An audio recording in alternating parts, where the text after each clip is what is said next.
Needless to say, I turned these games off very quickly. It was terrible. Very, very bad.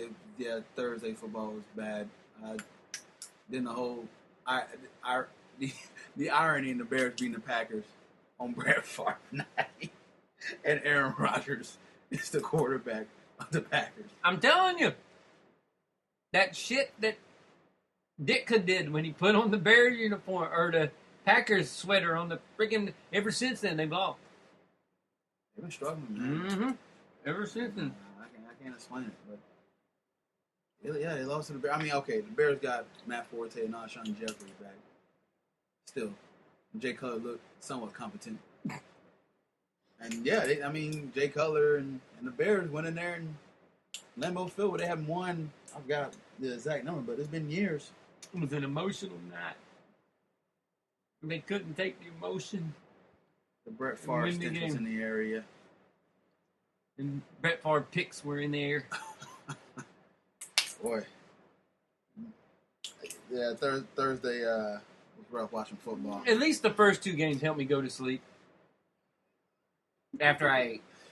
Oh, you had the itis and it just kind of yeah, it really helped me go to sleep after I ate. Yeah. I was like, oh, thank goodness. Any other particular game that you kept an eye on as far as it was kind of a weird week. The Seattle Steelers game was fun. That was a blast to actually watch that game. Mm-hmm. Even though the ref bias is ridiculous, but it was just fun to watch the game. Ball goes that way, ball goes that way, ball goes that way, ball goes. It was just flying all over the place. Yeah. I was like, oh look, there it goes again. Oh, there it goes again. Oh look, Ben threw another one. Oh look, Russell threw a bomb. I was like, good God, the ball never hit the ground with these two guys. It was a fun game to watch. Yeah. I enjoyed watching that one. I couldn't stay awake from the Broncos and the Patriots. Yeah, well, if you heard me, I'm sorry. But I didn't hear shit. I was out. I didn't even hear you come in the door. That's how sleepy I was. I walked in and I'm like, he's already in bed? I was out. Must be really tired, man. So, but speaking of this game here, it snowing, it was sloppy. And I woke up the next morning to blah, blah, blah, blah, blah, stuff all over. I was like, oh, they won. They won. Never mind. Carry on. Brock is 2-0. So let me say this because he actually corrected everybody. He was like, "I'm not 2-0. We're 2-0." The kid's saying the right things, and he's doing a good job. And I'm not gonna sit here and hop on a train yet and everything like that. But the thing that I liked about him is that he's from Montana, so he's used to this cold weather. So the snow really didn't bother him. And some of those passes, so what you're saying is the cold never bothered him anyway. Yeah. Chicken party tastes so good. No, I did Frozen. Yeah, you did do Frozen. I did Frozen. I know. Let it go. I dropped the ball on that. Hey, the Peyton Manning commercials, you know what you need to do with them. Let them go. Let them go. But he's not coming back anymore. Oh, Let it go. Let it go. He just got really old. He can't feel his fingertips, and he can't throw the ball. That was our Frozen impromptu there. Let him go. But like I said, it was nice that C.J. Anderson's coming good. It just seemed like his foot's been bothering him anyway. Yeah. For the things that Brock is doing, this is what Gary Kubiak envisioned. They were like, well, the passing yards is down, but I was like, but the rushing yards is up. That's the main thing is that the offense seems to be getting quicker. He's under the center, and shout out to Max Garcia because he's been announced to be a starter. I will liken what Brock is doing to Trent Dilfer-esque, Matt Hasselbeck-esque in Seattle, Joe Flacco-esque even in Baltimore, where they ask him, don't screw it up, because we have that defense on the other side of the ball. So I liken what he's going to be doing and how Kubiak's going to be playing things out to what they've done with Baltimore and all that stuff where they have that game manager because they have that defense. Mm-hmm. So you want to manage the game, make sure you establish that run, and then let your defense go from there. So that's kind of what I like and what you're probably going to see out of Brock the rest of the year because he's got an arm. Yeah. So you're going to see him do what Flacco does and try to hit some of those deep balls and stuff. But you're going to see him more manage the game and keep the mistakes down to a minimum. And that's what you need to see come from that, especially with that defense. Yeah, he thought, a couple injuries, but he's not really taking as many risks and everything like that. And it's very time possession type of game. They run the ball, try to control the clock. They put the defense back on the field. It's Raven-esque. Yes, is what I call it. Right. Lot of bootlegs and going to the tight ends on the cuts. Even Tampa-esque. Yeah. When they were under John Gruden and everything, it's that kind of ball they want to play. It's real simplified. It's like bootleg play action. You can set up for the home run pass. So Gary Kubiak, even when he was a coordinator under Mike Shanahan, did a lot of running where he did a lot of cutbacks. So maybe this is something here. Like as long as they get the running game going, I'm okay with sacrificing some of the passing yards. Got called a little bit about Demaryius Thomas. I don't know where he was. Maybe it was just cold that night. He couldn't catch anything.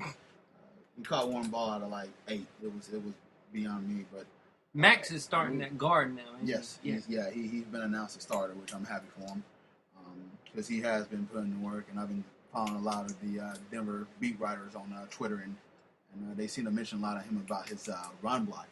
Good, he can play guard. So we talked about that before. Yeah. I'm like, hey, that playing guard gonna come in handy. Mm-hmm. And they just saying they was mentioning even on the broadcast they was talking about Chris Conway even called. He was like, Max Garcia is one heck of a run blocker.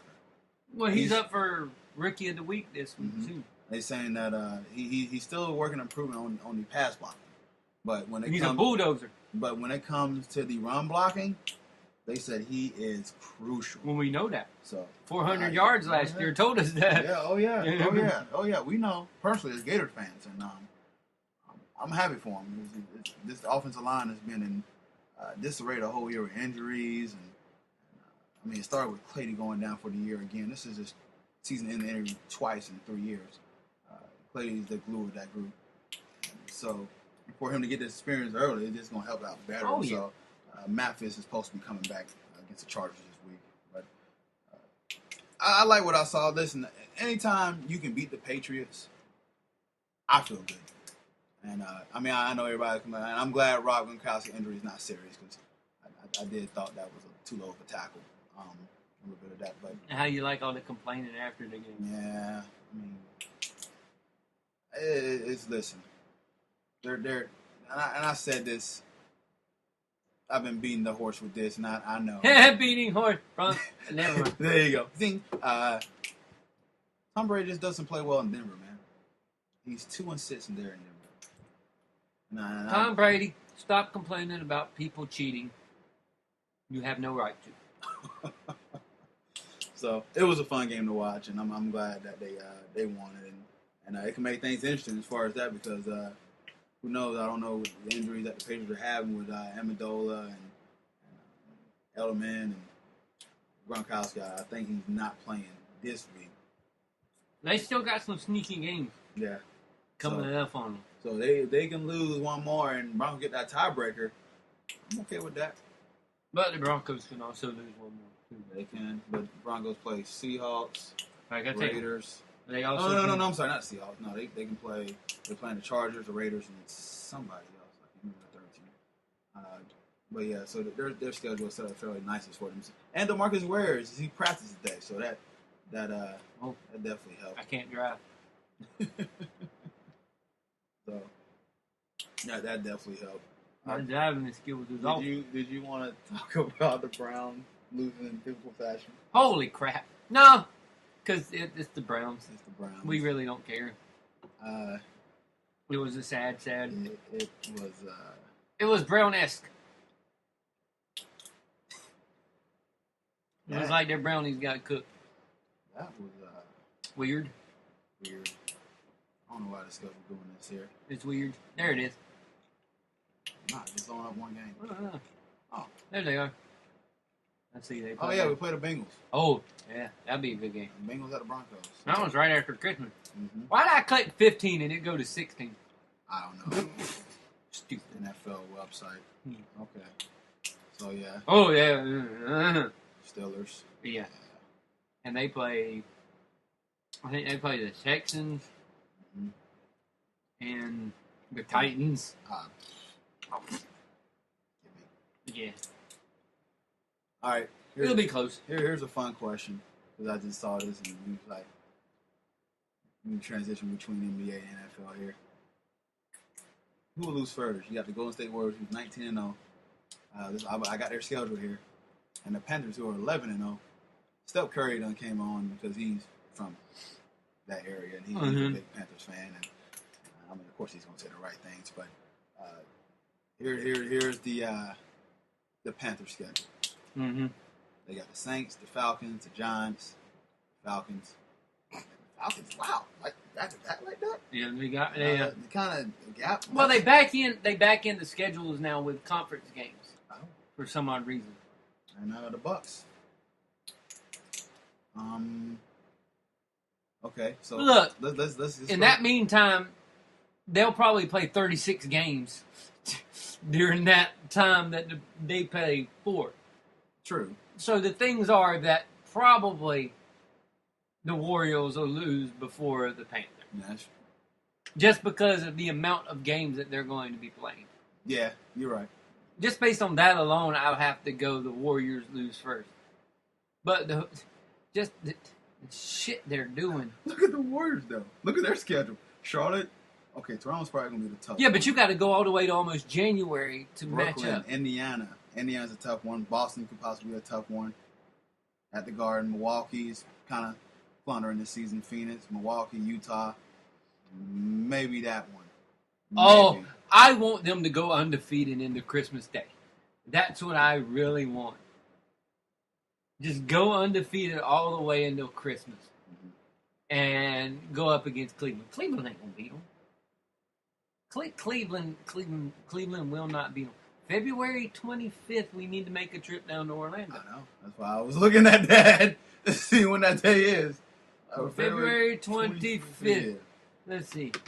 Oh, man. February. We may have to make a trip to... But I think Golden State will lose just because of how much they have to play compared to...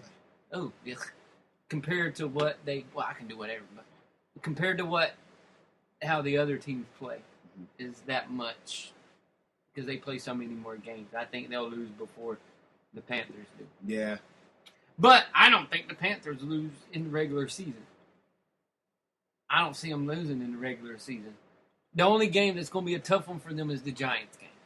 And that's it. And they got to play at New York. That's the only game I see being a tough game. None of the other games are going to be that tough. But that Giants game is going to be the tough game. Unless see, you didn't let me finish. Unless they rest their guys going into the two last games. That's the only way I can see them losing. If they rest them and don't care about going undefeated. But if you ask me, Cam Newton and them are going to care that they go undefeated. Yeah. Cam Newton's going to want to go undefeated, and I don't think they're going to lose. I think the Bucks are going to give them a little scare. Nah, the Bucks ain't going to give them no scare. Not in Carolina. The Bucks ain't going to give them no.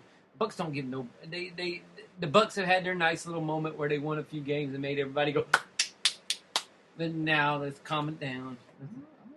Let's bring it down a little notch. I think they can. Look, just like the Jaguars had their little moment of making everybody go, "Oh, we're going to make it. We can go to the playoffs now." We've seen what they really do against freaking San Diego. You made Phillip Rivers look like Phillip Rivers again. He all of a sudden was like, "I'm back. I'm throwing the ball to people you don't even know their name." I'm back. He legit was throwing to people I couldn't even recognize. All right. The only one I knew was Antonio Gates.